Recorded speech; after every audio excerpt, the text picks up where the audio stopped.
Steve, un chauffeur de camion expérimenté de Nouvelle-Zélande, travaillait sur son véhicule. Il se trouvait entre le pare-choc du camion et la remorque quand un événement incroyable s'est produit.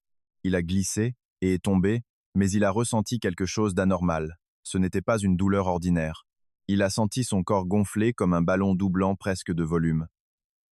Ses collègues et son fils se sont précipités pour l'aider, comprenant rapidement ce qui s'était passé. Steven était tombé sur la valve en laiton qui alimente en air comprimé les freins du camion. La valve a percé son fessier, injectant de l'air sous pression dans son corps. Ils ont immédiatement coupé l'arrivée d'air, l'ont allongé au sol et ont appelé une ambulance. Malheureusement, les 2 véhicules de secours de la zone étaient occupés, le forçant à attendre dans cet état pendant 1 heure entière. Quand il est enfin arrivé à l'hôpital, les médecins ont compris la gravité de sa situation. L'air avait séparé les tissus graisseux des muscles remplissant son abdomen, sa poitrine, et même les espaces autour de ses poumons, de son cœur et derrière ses paupières. Pour l'aider à respirer, les médecins ont inséré un tube à travers ses côtes jusque dans ses poumons. Quant à l'air emprisonné, il a dû être expulsé naturellement par des gaz intestinaux, un processus qui a duré 3 jours.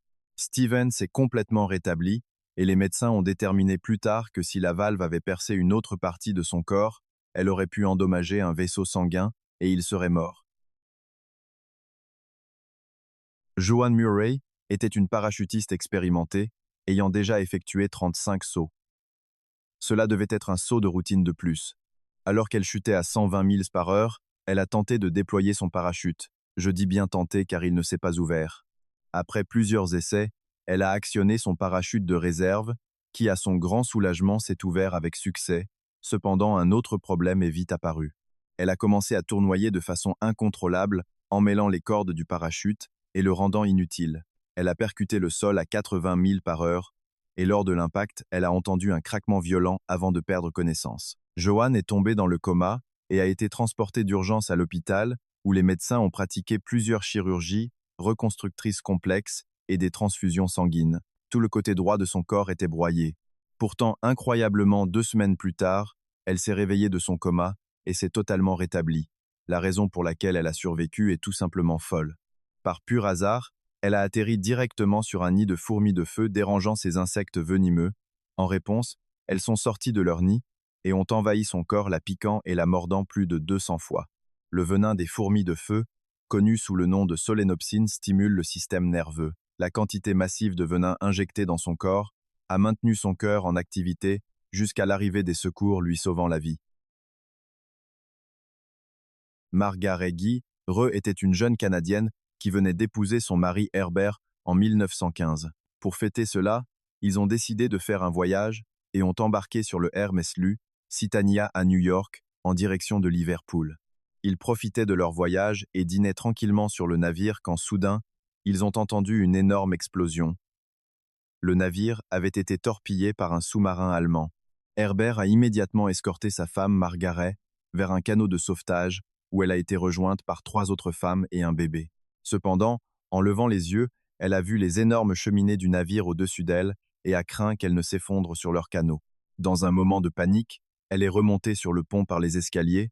Pendant ce temps, Herbert, pensant qu'elle était en sécurité, est monté dans un autre canot avec d'autres passagers. Alors que le Lusitania coulait rapidement, Margaret a tenté de s'éloigner de l'épave à la nage, mais ses efforts furent vains. Un tourbillon s'est formé pendant que le navire s'immergeait, l'aspirant avec 2 autres hommes dans l'une des cheminées. Miraculeusement, une explosion soudaine venant d'en bas l'a projetée à la surface où elle a été repérée et sauvée par un canot de sauvetage à proximité. En regardant autour d'elle, elle a vu Herbert dans un autre canot en train de pleurer car il croyait qu'elle était morte. Julie Murley et Lee Cottrell faisaient du kayak à San Luis, Obispo en Californie, attirés par un événement spectaculaire. Des baleines à bosse se nourrissaient de poissons dans la baie. Il y avait beaucoup de touristes sur des bateaux et des kayaks observant le spectacle.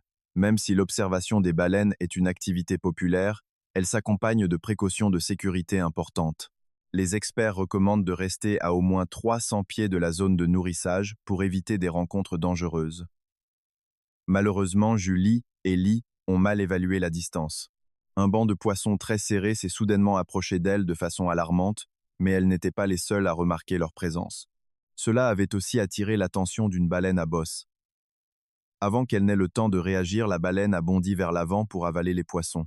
Dans le processus, elle a aussi happé Julie et Lise.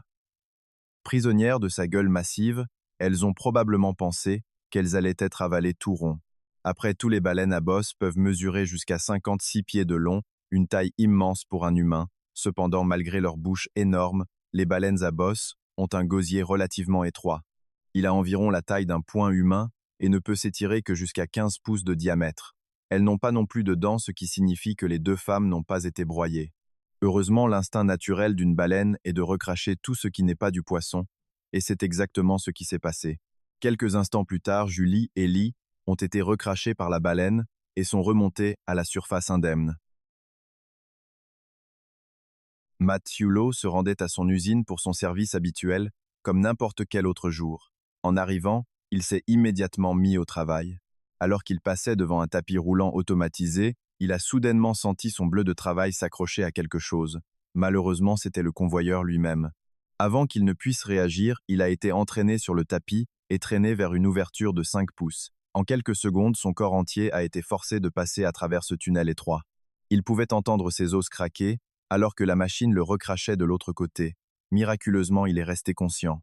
Les cris d'agonie de Matthew ont alerté ses collègues qui se sont précipités sur les lieux. Ce qu'ils ont vu était horrifiant. Son dos était brisé en deux endroits, son bassin, ses côtes et ses hanches étaient presque totalement broyés et son abdomen était gravement déchiré. Il a été transporté d'urgence à l'hôpital, mais les médecins avaient peu d'espoir pour sa survie. Ils ont même conseillé à sa compagne de se préparer au pire. Pourtant, contre toute attente, Matthew a survécu.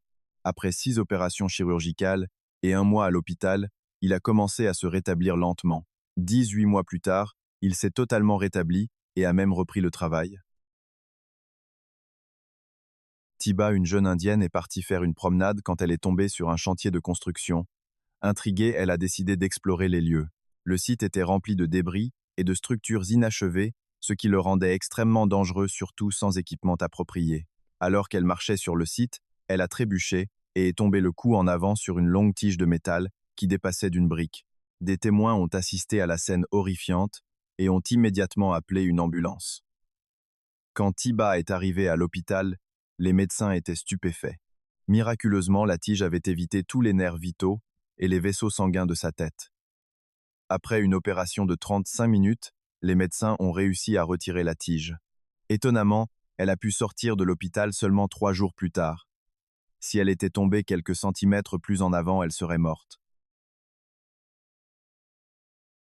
Frankak est un professeur de musique âgé originaire de Croatie, et il est à la fois l'homme le plus chanceux et le plus malchanceux de la Terre. Sa première expérience folle s'est produite en 1962, alors qu'il était dans un train. Un défaut sur les rails a provoqué le déraillement du train qui a plongé dans une rivière glacée. La plupart des passagers sont morts dans l'accident ou se sont noyés, mais Franck a miraculeusement survécu avec seulement un bras cassé et a réussi à nager jusqu'au rivage. En 1960, 1 an seulement après l'incident du train, il était dans un petit avion quand les 2 moteurs sont tombés en panne en plein vol. Alors que l'avion tombait en chute, libre, une porte défectueuse s'est ouverte éjectant Franck hors de l'appareil sans parachute. Il a dû penser qu'il allait mourir. L'avion s'est écrasé sur une colline, tuant les 19 passagers à bord. Cependant, Franck a survécu en atterrissant sur une botte de foin, s'en sortant avec seulement des blessures mineures. 2 ans plus tard, en 1965, il voyageait dans un bus qui traversait un pont. Le verglas a bloqué les roues du bus, projetant le véhicule à travers la barrière de sécurité dans la vallée en contrebas. 4 passagers ont perdu la vie, mais Franck a survécu une fois de plus. Après plusieurs accidents impliquant les transports publics, il a décidé de compter sur sa propre voiture pour s'apercevoir que ce n'était pas plus sûr. En 1960, 10 alors qu'il conduisait son moteur, a soudainement pris feu. Miraculeusement, il a réussi à sauter à temps et a survécu. Mais ce n'était pas son seul incident avec le feu. 3 ans plus tard, en 1960, 13 au volant d'une autre voiture, la pompe à essence a rompu, provoquant un nouvel incendie. Cette fois, les flammes ont été projetées directement vers lui par les bouches d'aération. Malgré des brûlures, il a réussi à s'échapper une fois de plus. Comme si cela ne suffisait pas, en 1975, il a survécu après avoir été percuté par un bus. Puis, 1 an plus tard, il a frôlé la mort lorsque sa voiture est tombée d'une route de montagne, faisant une chute de 300 pieds après qu'un conducteur imprudent l'a poussé hors de la route. La voiture a explosé à l'impact, mais Franck a réussi à survivre en sautant par la fenêtre du véhicule pendant la chute pour atterrir sur un arbre, et au fait, il a gagné au loto en 2003. Si vous aimez cette vidéo, abonnez-vous pour en voir d'autres, ou rejoignez mon Discord pour en suggérer une nouvelle.